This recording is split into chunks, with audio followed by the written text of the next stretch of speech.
essai qui a donc eu lieu à la ferme des Rivons dans le Jura, donc chez Boris Singer, sur un élevage donc, donc Boris élève donc des volailles de chair et des pondeuses et commercialise toute sa production en circuit court. Donc on a réalisé un essai donc, sur son atelier de poules pondeuses.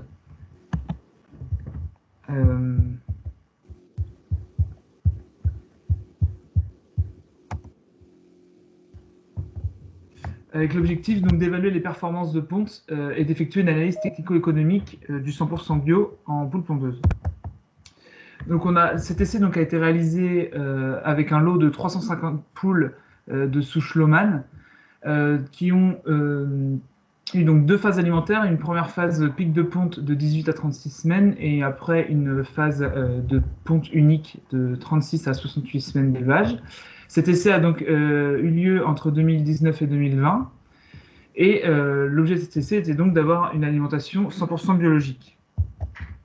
Au niveau des compositions des aliments, donc le premier aliment est donc un aliment pic de ponte composé donc avec une base maïs et donc une part assez importante de tourteau de soja et puis du triticale. Et ensuite, on passe donc sur un aliment avec une part de tourteau de soja qui diminue au profit du triticale. Et donc pour un prix, donc on est sur l'aliment pic de ponte à environ 610 € la tonne, et puis on passe sur l'aliment ponte unique à 585 € la tonne du fait de la réduction du tourteau de soja dans cet aliment. Au niveau des compositions nutritionnelles, donc sur l'aliment pic de ponte, on a un taux en protéines à 17,7 et on passe à 16,4 lors de la transition vers l'aliment ponte unique. Et donc vous avez aussi donc, les rapports de lysine, méthionine, calcium et phosphore présents dans ces deux aliments. Au niveau des données qui ont été collectées, donc, Boris effectue un suivi du nombre d'œufs pondus par jour, donc ce qui nous a permis de collecter ces données-là, ainsi que le suivi de la consommation d'aliments par les poules pondeuses, et enfin donc, le poids à l'abattage. Concernant donc, les résultats, donc on a récupéré donc, les courbes de ponte, donc vous pouvez voir sur l'écran la référence Lohmann, sur laquelle on va pouvoir donc positionner notre lot de poules pondeuses. Et donc ce qu'on observe sur ce lot, c'est que on a des résultats assez proches de la référence Lohmann, à l'exception d'une période au niveau de la 34e semaine avec une forte chute du ponte. Et ça s'explique par la canicule qui a eu lieu donc, en 2019 à l'été et qui a subi, donc, qui a provoqué une forte chute du taux de ponte à ce moment-là. On a aussi récupéré sur la même exploitation donc, les résultats de Boris sur un lot qui a été nourri donc, avec du 95% biologique, mais sur une année différente. Et on va pouvoir aussi la reporter sur ce graphique. Et donc ce qu'on observe, c'est que sur la ferme de Boris, le 95% biologique a des performances au niveau du taux de ponte un petit peu supérieur à la référence, et donc supérieur au résultat qu'on a obtenu avec le 100% biologique. Et aussi, au niveau du total d'œufs par poule, on était donc avec le 95% biologique donc, en 2017 à environ 300 œufs par poule. Avec le 100% biologique et l'épisode de canicule qu'il y a eu en 2019, on était à 290 œufs par poule. On a pu ensuite, donc, on va pouvoir donc, en fait, positionner les performances techniques de cet élevage par rapport aux moyennes nationales. Donc, il s'agit bien d'un positionnement pour pouvoir avoir un ordre de grandeur des performances. Et donc, tout d'abord sur l'âge à l'arrivée, l'âge de réforme et la durée de ponte, on a un âge de réforme un petit peu plus précoce que ce qui peut se faire au niveau national. Et ça, c'est juste des choix d'élevage de la part de l'éleveur. Et donc, avec une durée de ponte qui est un petit peu réduite par rapport à la moyenne nationale. Concernant le poids des poules de réforme, donc on est en kilos vifs, on est dans des poids qui correspondent à la moyenne nationale, avec une mortalité un petit peu plus faible qui peut s'expliquer du fait que le lot chez Boris est un petit lot par rapport à d'autres élevages. L'indice de consommation, donc la quantité d'aliments consommés pour produire 1 kg d'œuf est donc de 2,56 kg d'aliments, donc ce qui le situe dans les standards nationaux également. Et au niveau du taux de ponte, on est sur des niveaux similaires également. Donc, de ce point de vue-là, c'était plutôt une assez bonne réussite du 100% biologique. Ensuite, on s'est intéressé donc, aux résultats technico-économiques sur cet élevage. Donc, on a pu avoir accès donc, aux charges fixes et aux charges variables et à nouveau les mettre au regard des moyennes nationales pour avoir un positionnement. Donc, ce qu'on peut observer, c'est que tout d'abord, dans les charges fixes, sur l'amortissement des bâtiments, on a un amortissement des bâtiments qui est relativement faible, du fait des choix aussi qui ont été faits par l'éleveur, donc de récupérer des bâtiments d'occasion et de faire beaucoup d'autoconstruction, ce qui est aussi en lien avec la taille de son élevage. Concernant la main-d'œuvre, on a donc dans les charges variables, sur la main-d'œuvre, on a plus de main-d'œuvre sur la ferme de Boris, puisqu'il emploie plusieurs personnes également pour des activités donc, de transformation de ces produits. Et donc sur l'atelier volaille, poule pondeuse, on a une part de main-d'œuvre qui est un peu supérieure à ce qu'il peut y avoir sur la moyenne nationale française. Et au total, on a donc un coût total par poule qui est inférieur donc, à la moyenne nationale, mais qui est aussi en lien avec les pratiques de Boris et les conditions donc, et les choix stratégiques de sa ferme. Donc au niveau du bilan sur le 100% bio, donc ce qu'on observe, ce sont des résultats qui sont proches des moyennes nationales, même s'il faut bien sûr les remettre dans le contexte, et bien sûr hors la période de canicule. On n'a pas noté d'effet sur l'indice de consommation, la mortalité et le poids de réforme donc du passage au 100% bio. Et également, l'éleveur se dit satisfait de ce passage au 100% bio et souhaite continuer. Actuellement, il a donc instauré donc, en routine le 100% bio. Et pour cela, la baisse de production qu'il a observée avec le passage au 100% bio, il l'a répercuté sur son circuit de commercialisation en expliquant donc il avait des coûts alimentaires un petit peu plus élevés et que de ce fait, il devait augmenter le prix de vente de ses œufs. Ce qui est donc plus facile à faire lorsqu'on est en circuit court. Et donc, au niveau des perspectives donc, du 100% bio donc, et local, on sait que l'approvisionnement national est plus coûteux, que la disponibilité des matières premières n'est pas encore garantie donc, à l'échelle nationale. On a évalué aussi un surcoût alimentaire estimé à 40 € tonne en aliments pondeuses avec un sourcing 100% France. Se pose aussi la question de l'intégration des surcoûts de ce passage au 100% bio dans des filières longues. On a donc vu que dans le cadre de Boris, il a pu répercuter directement le surcoût dans son circuit de commercialisation puisqu'il a un lien direct avec les personnes qui achètent ses œufs. Mais ce n'est pas forcément la même stratégie lorsqu'on discute dans des filières plus longues. Et donc se pose la question de qui va prendre en charge les surcoûts au sein de la chaîne alimentaire, donc sur la perspective du 100% bio. Donc voilà. Si vous avez donc des questions, je vais laisser peut-être la parole à Olivia qui centralise les questions dans le chat. Bonjour. Oui, dans les chats, vous pouvez continuer à poser des questions au fur et à mesure. Je vais prendre une des questions qui a été posée en anglais. Je vais la traduire en français, puis je mettrai en anglais la réponse. Est-ce que vous connaissez les nombres d'œufs qui étaient par terre pour ce qui était en 100% bio? On n'a pas eu de données particulières là-dessus. Ça n'a pas fait l'objet, en tout cas, d'une remarque de la part de l'éleveur. Donc, s'il y a eu des œufs par terre, ça n'a pas été une contrainte forte pour Boris.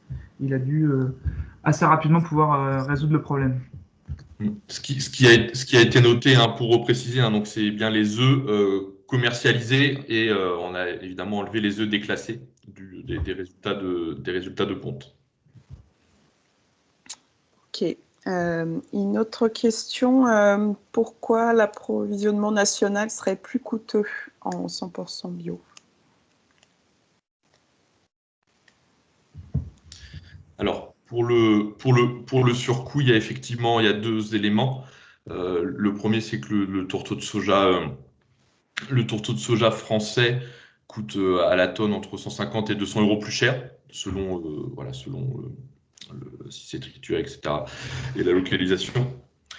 Grosso modo, donc ça fait déjà pas mal dans la mesure où, là, en 100% bio, on est obligé de mettre beaucoup de tourteaux de soja. On a vu que c'était un petit peu plus de 20% pour maintenir les performances zootechniques. Voilà, donc c'est notamment en particulier pour ce type de matière première. Après, les céréales françaises par rapport à l'import sont aussi plus coûteuses. Voilà, mais dans notre cas, on n'était pas sur des céréales importées. Voilà. Ok, merci. Alors, nous avons aussi des questions qui ont déjà été répondues dans les chats, mais je pense que tout le monde n'a pas accès au chat. Donc, une question sur comment différencier l'effet des coups de chaleur de l'effet 100% bio sur les cas où tu nous as présenté, Brieux, les graphiques des taux de ponte.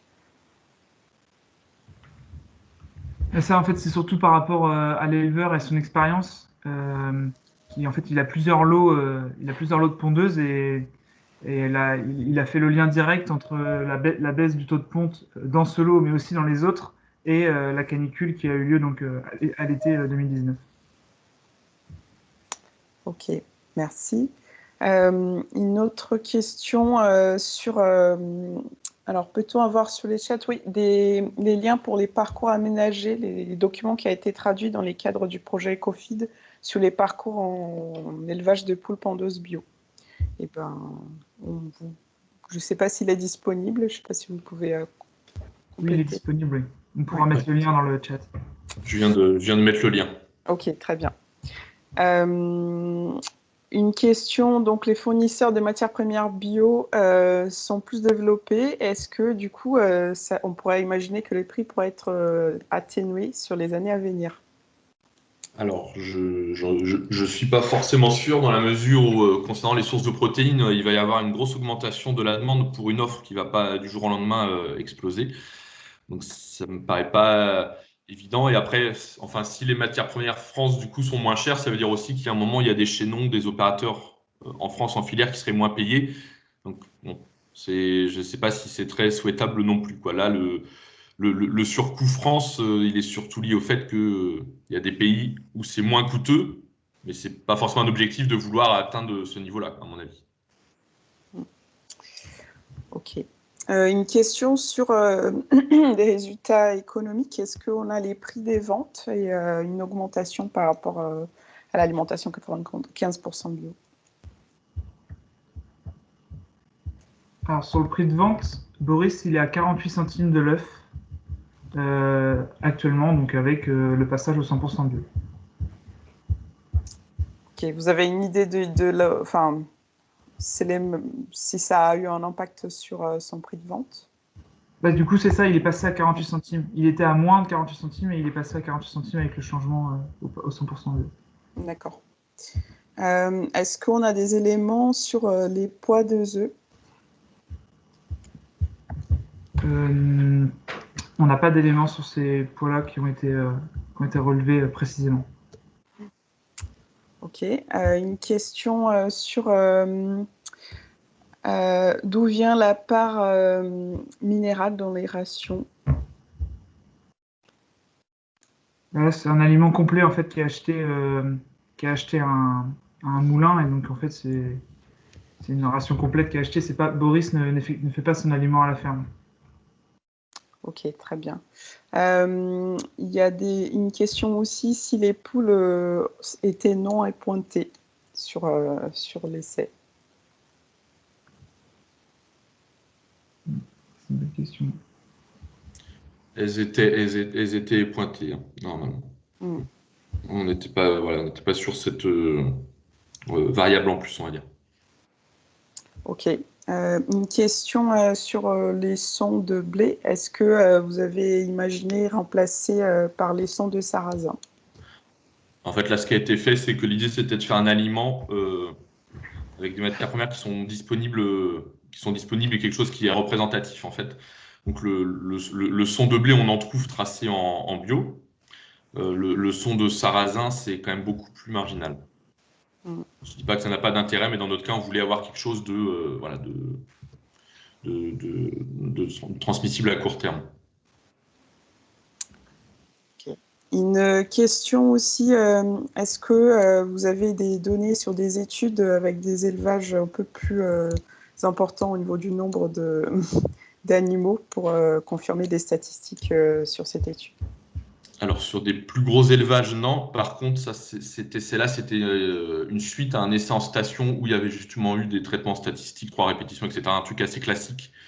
Et où on avait vu globalement que le 100% bio, ça coûtait plus cher. On avait calculé un surcoût alimentaire de 6,4%, donc c'était dans un projet précédent. Voilà, c'est Calibio, un des essais menés à l'Italie. Et aussi, il y a eu un maintien des performances techniques de production en termes de poids d'œuf, là justement pour le coup, et de quantité d'œufs. En revanche, l'indice de consommation était légèrement dégradé, ce qui se retrouve voilà, très rapidement dans l'écart de coût alimentaire, quoi. Donc, on avait pu le chiffrer précisément, le pourcentage. Donc, ce qui avait été évalué, c'était 6,4% de surcoût pour le 100% bio, sans sourcing France spécifique pour les matières premières protéines. Ok. On a encore des temps pour une question. Est-ce que l'aliment, il était fabriqué à la ferme ou il était acheté? Et sous quelle forme il était distribué? Il était acheté à un moulin local et il était distribué sous forme broyée, donc pas sous forme de granulés. Très bien. Merci. Est-ce qu'on a le temps pour encore quelques questions ou on passe à l'intervention? Ben, on est bien dans les temps, donc on peut continuer si. Ok. Il y a une question sur est-ce qu'il y a eu un suivi du poids des poules pour cette étude? Non, il y a juste eu un suivi, donc poids vif avant la réforme. Ok. Est-ce que vous avez l'âge de réforme de poules? Et du coup, elles ont été réformées à 68 semaines. D'accord. Une question sur quels étaient les fournisseurs d'aliments pour cette étude-là. Alors, le fournisseur d'aliments, c'est Moulin Bénel. Donc, c'est le fournisseur dans le secteur où Boris a sa ferme. Non, c'était Moulin Marion. Moulin Marion, pardon. Dans la zone Est. Ok. Une question sur les compléments minéraux. Est-ce qu'il y avait de la vitamine B2? Et si oui, est-ce que vous aviez l'origine de la vitamine par rapport aux questions sur les vitamines OGM dans les cas du bio? Là, il y a effectivement il y a effectivement eu des soucis de sourcing sur les vitamines. Les vitamines. Il y a quelques temps, donc ça doit être en partie réglé avec des fournisseurs qui sont en mesure, ou en tout cas à court terme, de proposer effectivement des vitamines issues de fermentation avec des micro-organismes non OGM. C'est en cours. Ok. Eh ben, on a fait les tours des questions du chat. Ah, une dernière, est-ce qu'il y a eu un impact sur la couleur du jaune d'œuf avec l'absence du gluten des maïs? Ça, c'est pas des données qui ont été relevées par Boris. Donc, du fait qu'il a un lien assez direct avec ses clients, s'il y avait une différence notable, je pense qu'il a eu un retour de la part de ses clients. Donc, c'est pas quelque chose qui a été remarqué en tout cas. Et Carole, hein, dans d'autres essais, en fait, ce qui avait été fait, c'est qu'il y avait l'ajout de paprika ou une base de maïs, ou aussi de la luzerne déshydratée, hein, pour jouer le rôle de colorant pour la couleur du jaune d'œuf si c'est nécessaire. Très bien, merci. Donc, du coup,